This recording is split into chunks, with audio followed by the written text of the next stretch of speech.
Hello students. So yesterday we have started with the protective tissues. And these protective tissues are basically classified into two, that is epidermis and that of the cork cell.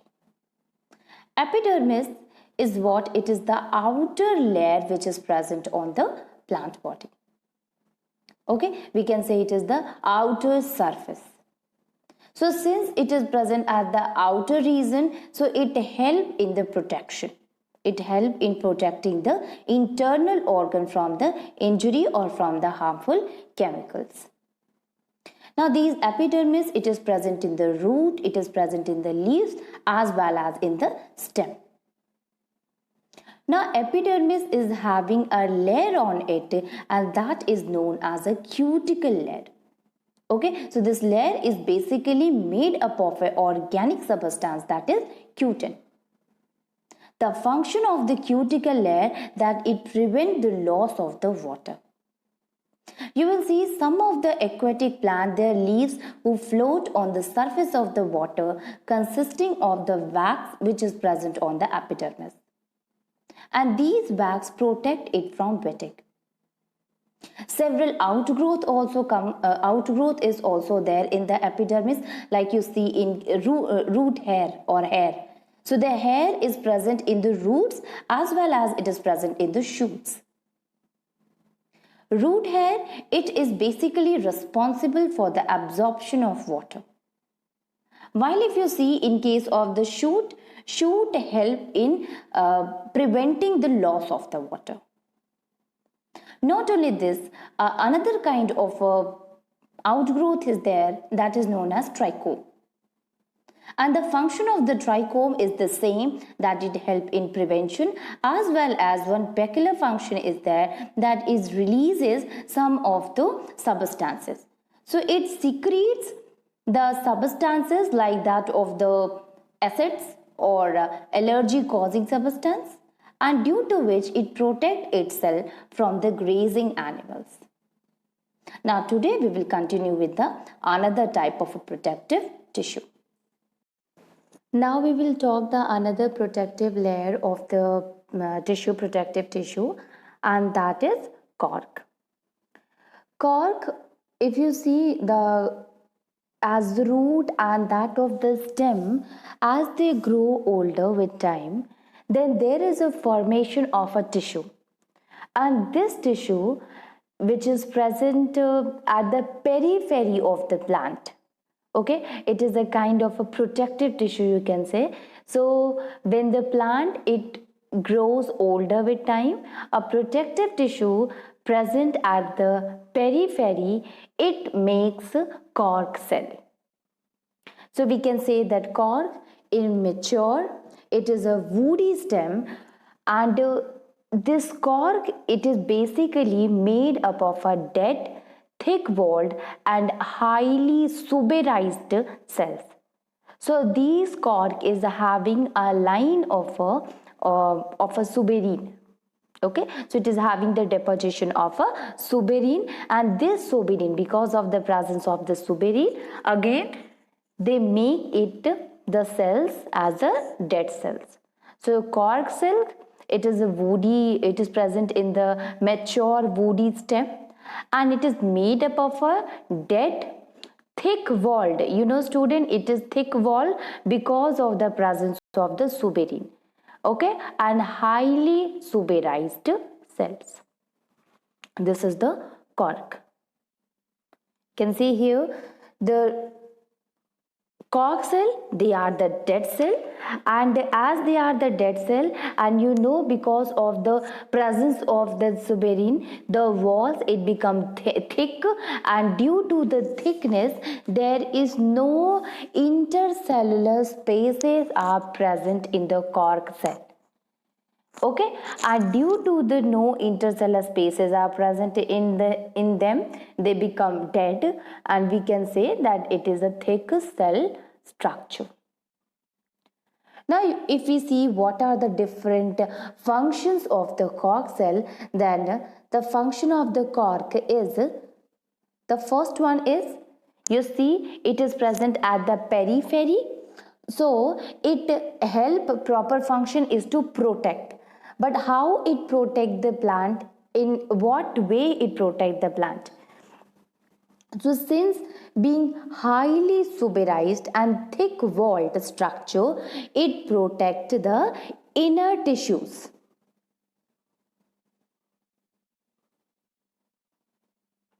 So the first function, that it protect the inner tissues since its layer is thick. Second one, being a thick celled wall, it act as a insulator.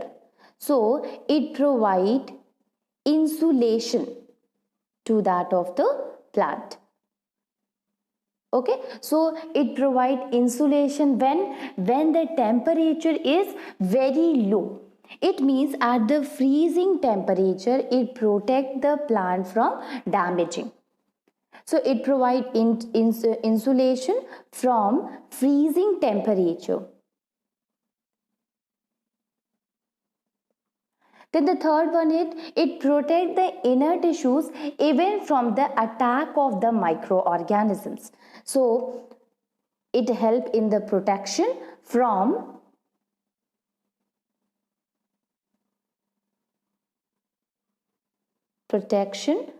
microorganisms.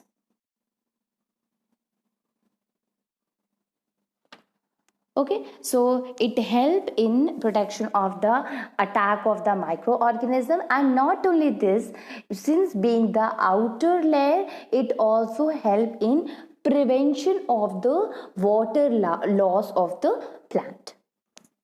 Okay, now one more thing is there, you know student, in the leaves there are the pores present on it, and that pore we call it a stomata. But in case of that of the plant, there is also a pores which is present on it, and that pores is basically present at the stem region of the plant. Okay, it is present at the stem, or we can say that these pores are present on the outer surface of the cork. Like when we are studying about the epidermal tissue, epidermis, then we said that the stomata are the holes which is present on the outer surface. Here, instead of the stomata, there is another kind of a cell which is known as the lenticels. Okay, so these lenticels are actually the pores which is found on the outer surface of the cork. Now, what is the function of the lenticels which is present on the cork? That lenticels, it helps in the aeration.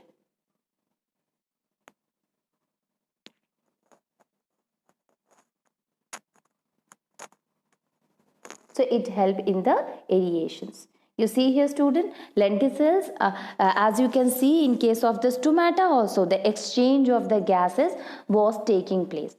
Same here also, lenticels are found on the outer surface of the cork, and that lenticels, it help in the aeration of the inner tissues. So these are the different function of the cork. Cork is present at the periphery of the plant. It is a dead cell consisting of the deposition of a suberin. So thick wall suberized cells is known as that of the cork cell. The main function of the cork is to protect, and that is why it comes under the protective tissues. In what ways it provides protection to the plant? The first one, since it is highly suberized, so it is a thick wall structure, and that thick wall protects from that of protect it the inner tissues. Second one is, if the condition is not well, or if the temperature is very low, it acts as an insulator. So it provides insulation from freezing temperature. Third one, it protects the inner tissues, the tissues which is present in it. From where? From what? It protects it from the attack of the microorganisms, as well as it also help in prevention of the excess loss of water. Pores are present on the surface of the cork, and that is lenticels.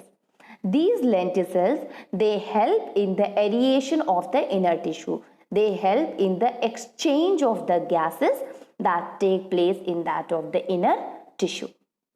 So these are the different function of that of the cork. Now we will come to the animal tissue.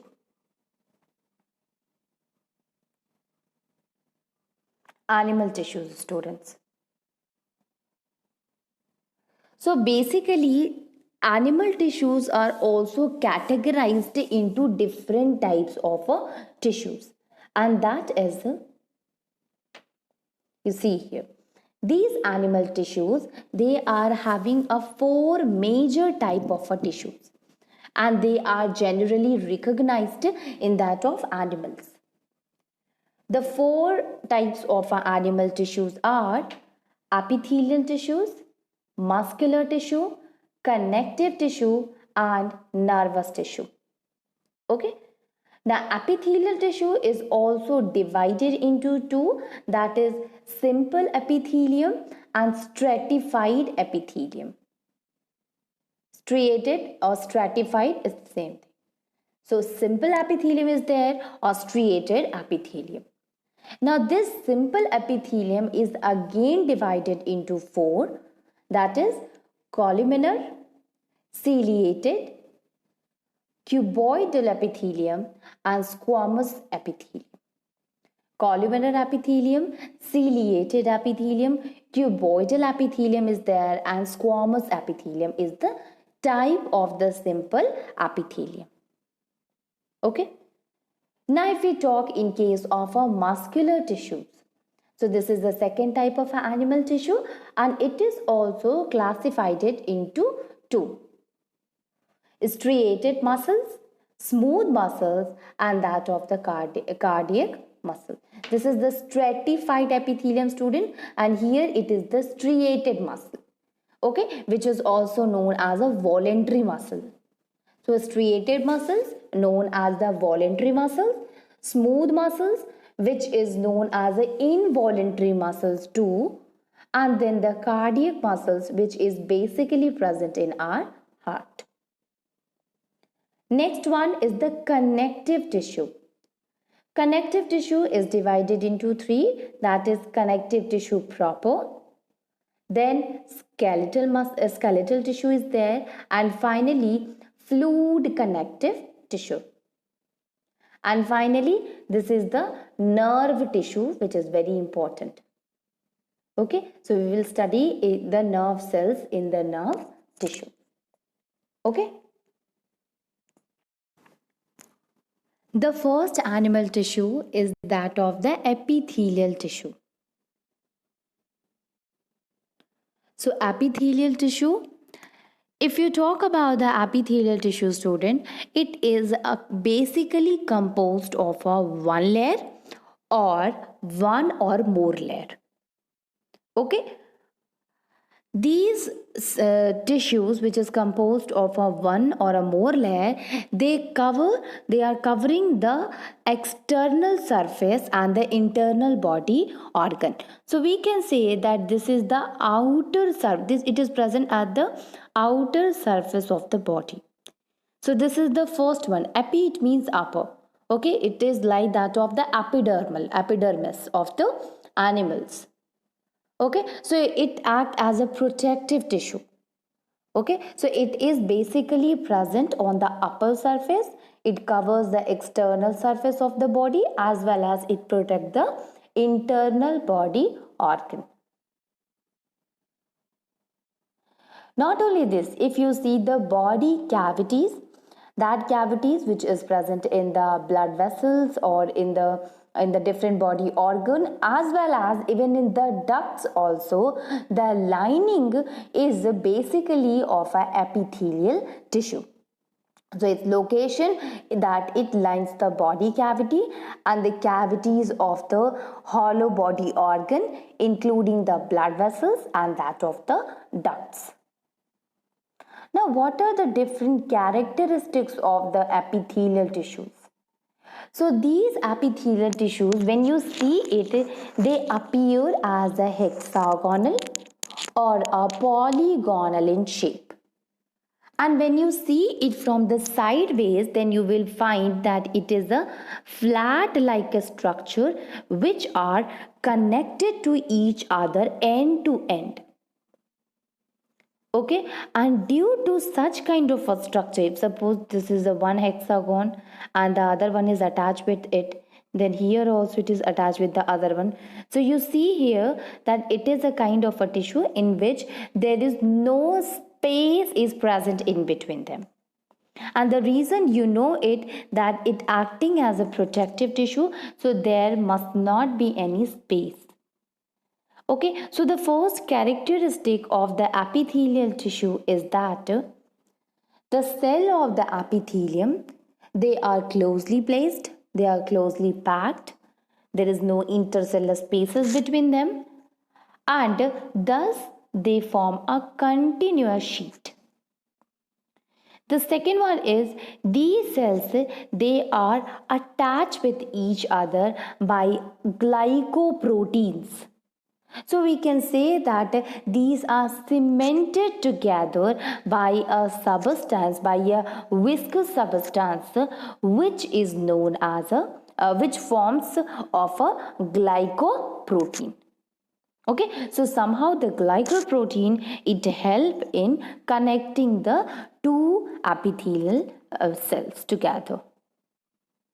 Now, these cells, when you see them, they appear as a single layer cell, and the outermost layer of the cell, the lowermost layer of the cell, like if these are the epithelial tissues, they are connected with each other and they are having a prominent nucleus which is present at the center of the cells. So the cells of the lowermost layer, this is the lowermost layer, this layer, the lowermost layer of this epithelial tissue, epithelial cell, it rests on a non-cellular basement membrane. Okay, we can say that it rests on a non-cellular membrane. The membrane is known as that of the basement membrane. Okay, and this basement membrane separates that epithelial cells from the underlying connective tissues, or it help it not attaching with that of the other tissues. As you can see in the third point, that it is attached to the connective tissues by basement membrane, and tissues surface opposite the basement membrane is not attached to the other tissues. Okay, so a non-cellular basement membrane is there which separates it from the underlying connective tissue. So this is the basement membrane which act as a partition between that of the epithelial tissue, and the connective tissue is just present below that of the basement membrane. So it acts as a barrier between these two cells. Now the cells, if we talk about the cells, the surface of the cells, it may be smooth, it may be cuboidal, or it may be columnar. Okay, so the division also of the epithelial tissue, it occur on the basis of their shape, on the basis of the shape of the cell. So the surface of the cell, it is due to the shape of the cell, and it may be smooth, it may be cuboidal, or it may be columnar. If we talk about the blood vessels, so in epithelial tissues, blood vessels are absent. Blood vessels are not present. There is no blood vessels present in the epithelial tissue. Blood vessels are absent in the epithelial tissue, but you see the nerve ending, it may penetrate that of the epithelial tissue, and due to which these tissues, they can regenerate rapidly. So these are the some of the characteristics of the epithelial tissue. So we have studied the characteristic of epithelial tissue. Now we will see the functions of the epithelial tissue. So the first and the foremost function of the epithelial tissue, that it protect It means it help in protection. The first one is the protection. Epithelial tissues, it protect the underlying tissues from the mechanical injury, entry of the germs, drying up, and that of the harmful chemicals. Okay, so it protect the skin from the other tissues, from the underlying tissues. It protect it from any kind of an injury which can harm it. It also prevent the entry of the bacteria or entry of the germs, as well as it help it from protecting it from that of the harmful chemicals. So the first function is the protection. It protect it from the various situations. Second one is that of the sensory function. So the sensory epithelium, it is in the sense organ such as that of the skin or eye or ear or nose. So these receives the sensory stimuli, and after receiving it they convey the nerve impulses to the central nervous system. So sensory stimuli, it is a specialized epithelial cell, and these specialized epithelial tissues, they are having the nerve ending which is found in the different sense organ. These sense organ receives the stimuli, sensory stimuli, and responds to the nerve impulses which convey the signals to the central nervous system. So it is having the sensory function too. Next one is that of the secretion. So epithelial lining, these lining is having the digestive glands. Not only that of the digestive gland, but endocrine glands are also there. So you know, student, that digestive glands, they release enzymes, and these enzymes are useful for the digestion of the food. What about the endocrine gland? These endocrine gland, they release the hormones which help in coordinating our body. So the epithelial lining consisting of the digestive gland and that of the endocrine gland. So it is specialized to secrete a specific chemical substance because of the presence of the two type of a gland which secretes a useful secretion. So it also work as a secretion. Next one is the absorption. So epithelial lining of the intestine, it absorbs the digested food.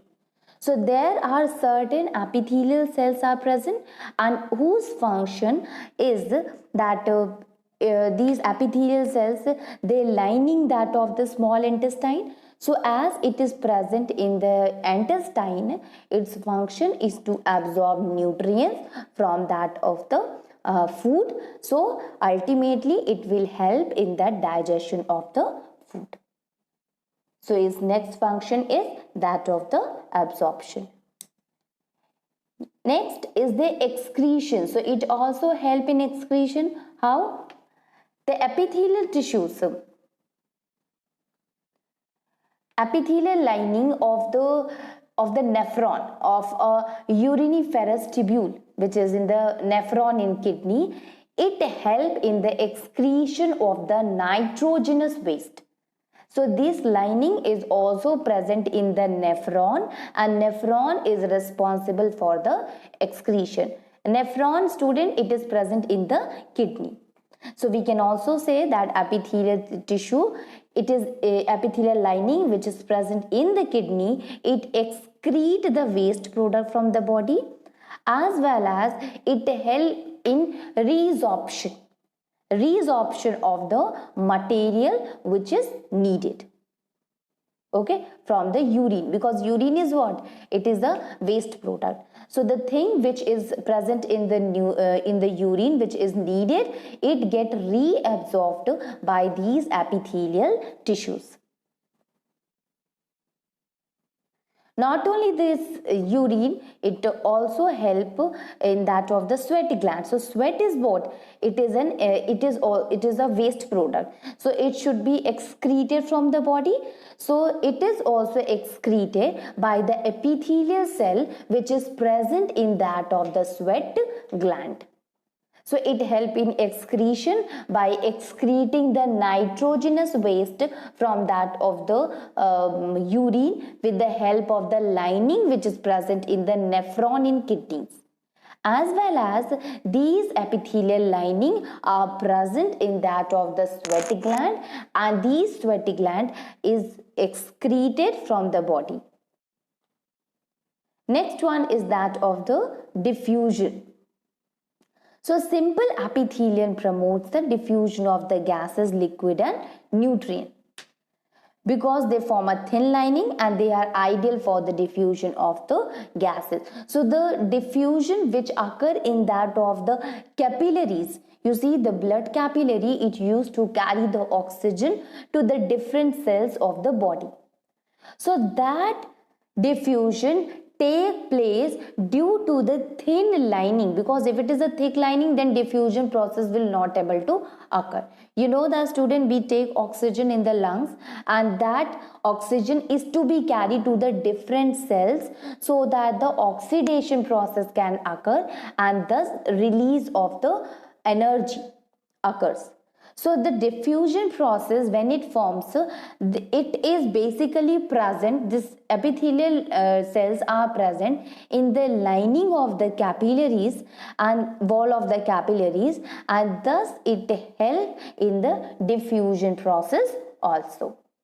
Okay, so we can say that it helps in the respiration process.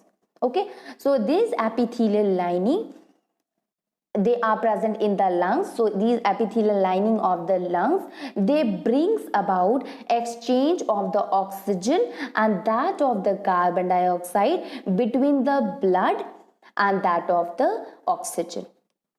Okay, so the you can say the exchange of the gases in the blood can be take place due to the wall, this epithelial lining which is present in the lungs and that of the capillaries. Okay, so these are some of the functions. There is another function of that of the epithelial tissue, that it help in the formation of the gametes. Okay, gametes are what? It is the sex cells. So for the sex cells we use one another term, that is germ cell, GERM, germ cell. So that kind of a layer is known as germinal layer.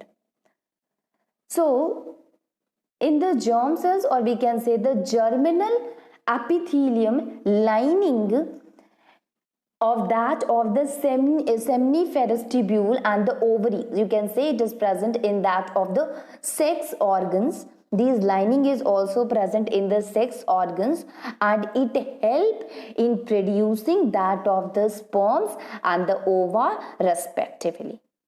Okay, so these epithelium lining is present in the sex organs which help in giving rise to the germ cells, that is the spermatozoa and the ova. So the next one is, that is, it help in the formation of the gametes. Not only this, ciliated epithelium, this help in the conduction. Okay, so it help in conducting the substances.